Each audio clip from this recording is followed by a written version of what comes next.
Welcome back to the next Warpass update. So, not 100% sure where I left off technologically on the last video, but I think I can sort of muddle around here. I think one of the big things that we had done last time was the uh, random asteroid generation. So, as cool and as efficient as that mathematically could be, it was still a very heavy load um, to keep track of all of those asteroids in their state. So I have rebuilt the asteroid generation system to use a deterministic random number generator. Um, and the benefits there is it magnifies the content that a single person can work on. Content generation, you know, it can be good, it can be bad. If it's used right, it's all right. If it's overly relied on, the things tend to feel a little bit mechanical. So, but I'm going to use, content generation wherever it's useful, wherever it's going to be an accelerant for me. The other big benefit that it has is that rather than storing, 30 megs of data in a local area for the asteroids, um, it the new system literally stores, a few bytes, and can generate the exact same asteroid in the exact same place with the exact same pixels and everything else about it, every single time without fail. So because it can reproduce it exactly every time, I don't have to store a lot of information about it. So as I click start here, we'll see how long it takes the game to get going. Been having some issues with Unity the last couple days. It occasionally wants to lock up on me. There we go. Alright, let's get going. Alright, so first thing that you'll see is we've finally gotten rid of the old big sun, and I've got a brand new animated solar star. So this is a completely procedural animation. It's being done in the shader in real time. The solar flares on the outside are particle system. So while the actual stuff moving on the sun's surface, the plasma, is all being done in the shader. So I have full control over the color of the star. If I want to change the star to blue, I can do that. We've got all kinds of options. So quite pleased with where that's going. I'm gonna fly up a little bit, sort of quick travel, and put us in an area where I know we're going to be near some asteroids. Start flying over here. I'm flying blind, so there we go. There's an asteroid. Alright, so let's get where pull this asteroid into view. Alright, so asteroid belts have new capabilities now. I have probabilities that they can generate crystals on an asteroid. The asteroids actually have ores defined for them, and I'll show you the ores in just a minute. The new shader is low poly. I certainly would love to do a little bit more to the low poly and generate maybe some facets and things like that, but for the most part, for randomly generated, so it's not too bad, I don't think. Every single one is going to be unique, and they're generated at game time on the fly. So I'm going to go ahead and unmaximize this so we can see where we're at. And let's turn around a little bit. I believe that there is... wait. That's one over here. This way. We'll fly past the smaller one as we go. I know it's harder on smaller screens to see the difference between the two sides, but it's a small asteroid. We're going to come up on one that's got several several crystals growing on it in just a second.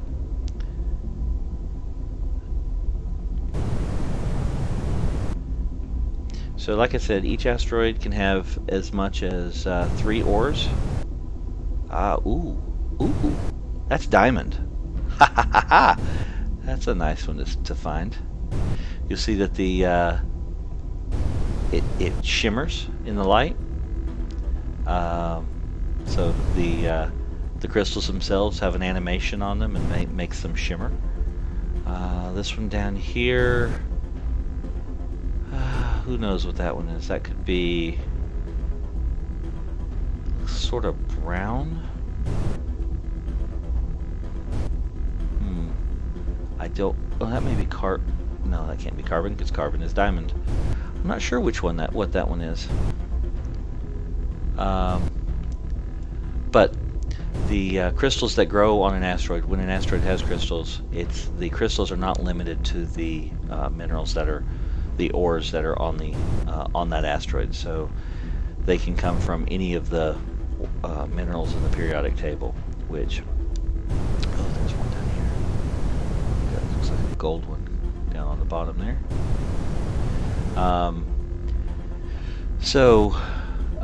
You know, if you're flying around and you see a diamond sitting on on an asteroid like this, you can, instead of mining the whole asteroid looking for diamonds, you can just, you know, go pop this particular crystal off of the asteroid. Boom, you've got yourself a quick source of a raw mineral.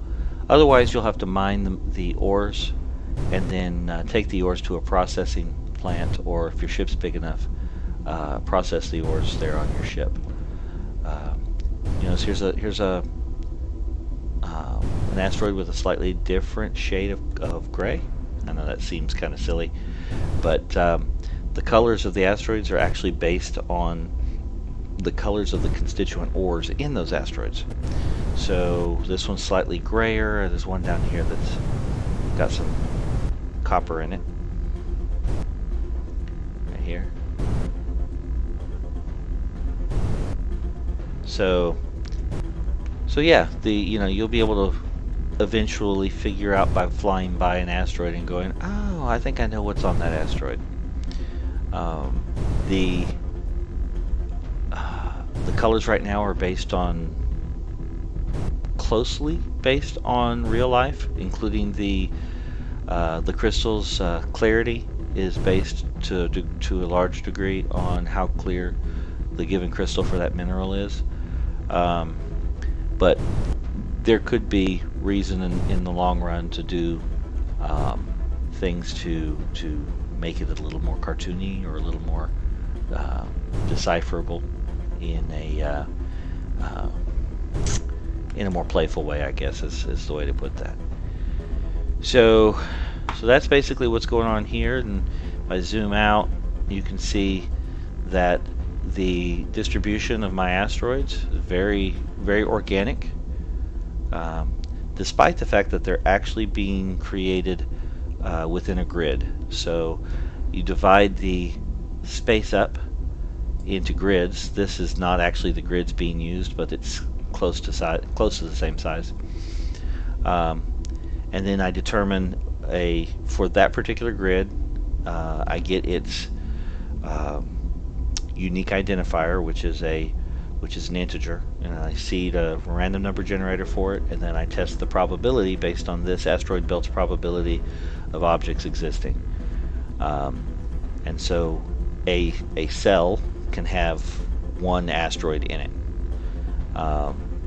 However, you can see that asteroids can be near each other and appear to be in the same cell, but they're not really in the same cell, they're just in adjacent cells. But by varying the location within a cell that an asteroid can be, it looks much more organic. Up until about 2 hours ago, I was still generating these in straight lines, and it looked a little too predictable. And once you found an asteroid, if you just flew horizontally far enough, you'd eventually run into another one. And so with this new system, you really can't do that as well.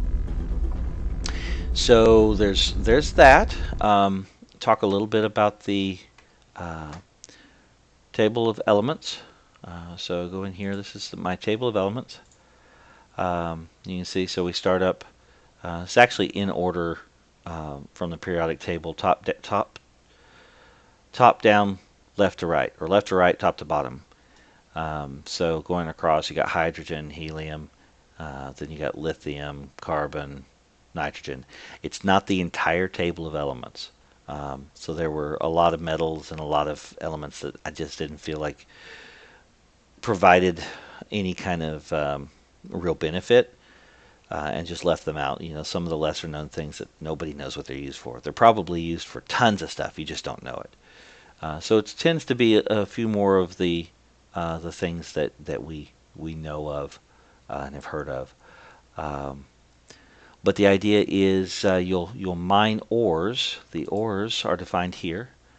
So we've got like a common metallic ore that's got iron, magnesium, nickel, hydrogen, carbon, and tin. You got alkalis, which is lithium, salt, rubidium, carbon, titanium, zirconium, and wait, no, not titanium. What is W? I never can remember. I think that's titanium, isn't it? Help me out, people. No, tungsten. I knew it was a T word. Um, so, so you have these ores. Right now, I only have 1, 2, 3, 4 ores, which is why the asteroids all look very similar. The color of the asteroids are actually derived from iron's color, magnesium's color, nickel's color, etc. And then I get a weighted average of the colors. So, this would get 32% of the color in by weight. So iron's color would be about 32% of the color. Magnesium would be about 18%. So then that gives me the colors of the ores. And then from there, I mixed multiple ores together to give it a more mottled look.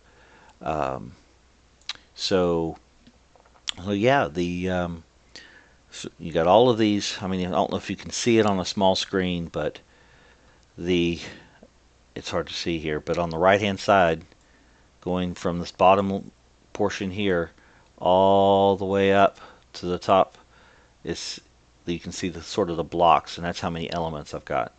And yes, those were hand-picked and every value hand-entered from the periodic table. Oy. But to give you a sense of how that's going to work, let's take a look at iron. Alright, so if we look at iron's values, it's got a radius of 156. Now if I look up here next to it, I've got chromium, and it's got 166. Now these two radii are relatively close to each other. So because they're close to each other, they will actually be able to alloy together in a substitution alloy. So you can mix chromium and iron together to create an iron-chromium alloy. Depending on the ratios you do, will change the other properties of the alloy, but the radius is primarily for alloying purposes. If I had a chromium and iron alloy and then wanted to add some carbon to it, right? So if I go here to carbon, you'll see its radius is 67. Now we know that iron and carbon make steel. So this radius is small enough to fit between the iron and chromium atoms to create what's called an interstitial alloy. So you'll be able to, you won't just be stuck alloying things that are close to the same size. You'll be able to actually create interstitial alloys where you get something like carbon in with your iron to create a steel. Pretty much following those rules, anything can be alloyed with anything as long as it follows those rules. And the crafting system will actually tell you beforehand, no, these aren't going to work, but these will work if, so you'll be able to, you won't have to waste materials to figure out what will work or not. And then it'll be up to you as to how much of each you put into those alloys, because the rest of the properties, so conductivity, that will affect its electrical conductivity. So if you had something super low in conductivity, and with the iron, um, you could lower the overall alloy's conductivity and make it not very useful for electrical work, but really useful for other things. Um, Melting point. So melting point and boiling points are extremely important, because you have to bring two materials to the same state in order to alloy them together. Um, so the melting point here of iron is 1800, and chromium is 2180. So if you can put these into a machine and bring the temperature to 2180, they'll alloy together. However, if you go up above 2944, chromium will hit a plasma state, and iron will still be in a melted state, and they won't be able to alloy together anymore. So these are the things that you'll have to balance out in the process. Hardness, that's going to be the hardness quotient of your alloy. Modulus, that's the ductility of the alloy. And density is going to actually determine how much that alloy weighs.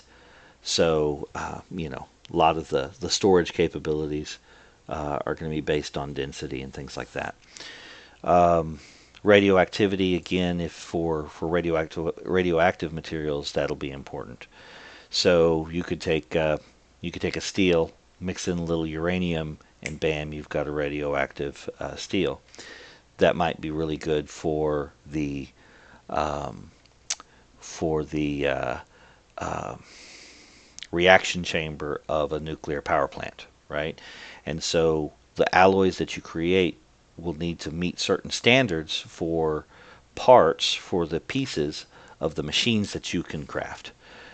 So an engine is going to have several different machines, and when you have a blueprint to create an engine, it's going to say, hey, here's your optimal hardness, modulus, and conductivity or radioactivity for this particular part of this machine. And the closer you get an alloy to match those criteria, the better the final machine comes out, and the more efficient the final machine comes out. So things like the efficiencies of those machines or the quality of those machines might do, for example, if you were producing a machine that can extract um, iron from ore, a perfectly tuned machine, a really good machine, might get 320 grams per kilogram of iron out of a particular piece of ore,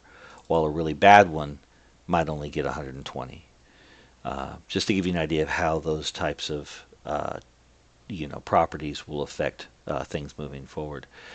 So again, I've showed this in previous videos. Nothing much has changed in the world map, except that I now have a couple more different types of things to throw in there. I've got a deterministic renderer, and I have this new solar star, which was that sun that you saw already. With that, I think we're going to go ahead and call this one done. And don't forget to hit like and follow. And feel free to leave comments. And listen, if anybody out there has talents in the game development realm that they want to share, if they like the concept of the game, they like where it's going, I need help. I'm a single dev, and I can only do so much at a time. So, as much help as I can get, it's welcome. I've got somebody who wants to help me do the computation of about 200 ores, using all those minerals and creating a distribution with about 200 different ores. But they've got their stuff they've got to do, and they got a couple months before they can dedicate some time to it. So hey, if you like doing that kind of balancing stuff, I've got lots of different balancing tasks that need to be done. Um, can always use I can always use art. Um, you know, if you're big into uh, actually developing subsystems within a game.